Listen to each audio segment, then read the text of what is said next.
ரொம்ப ஒண்ணுதாங்க தெளிவா தெரிய வருது. எதிர்க்கட்சிகளுடைய குரல்லாம் ஒற்றை குரலா ஒலிக்கிறது என்னன்னா, தமிழ்நாடு தழுவிய அளவுல போதை கலாச்சாரம் பரவுது.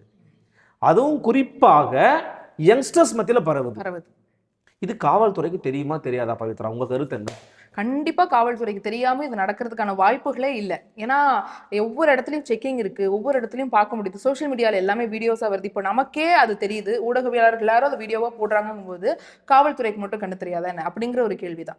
அவங்க வந்து இத கட்டுப்படுத்த முடியுமா? அப்படிங்கிறத தாண்டி, இத யங்ஸ்டர்ஸ் மத்தியில பரவறதுக்கான அதிகமான காரணம், ஆ இத எங்க வரைக்கும் போகுது? கிராமங்கள் வரைக்கும் போகுது. இப்போ கஞ்சா புழக்கம் இருக்கு அப்படின்னா, அது ஏதோ ஒரு ஹப் மாரி ஒரு சின்ன சின்ன இடங்கள்ல தான் நடக்கும். அது பரவ முடியாது. ஒரு செக் போஸ்ட் தாண்டி போக முடியாதுங்கிற மாதிரி ஒரு டிராவல் பண்ணி எடுத்துட்டு போக முடியாது. ஏதோ ஒரு இடத்துல போலீஸ் மாட்டிருவாங்க தெரியாம அப்படிங்கிறது. இருக்காது ஆ ஆக்சுவலி. ஆனா இப்போ பட்டி தொட்டி எங்கும்ன்ற மாதிரி அது ஒவ்வொரு ஊர்லயும் ஒவ்வொரு இடம் இருக்கு. இங்க போனா அது கிடைச்சிரும். இது கிடைக்காத ஒரு விஷயமே கிடையாது. அப்படிங்கிற மாதிரி அவ்வளவு தூரம் பரவறதுக்கு ஒரு லைன் இருக்கு. ஒரு சைக்கிள் இருக்கு. அதுக்கு சோஷியல் மீடியா ஹெல்ப் பண்ணுது.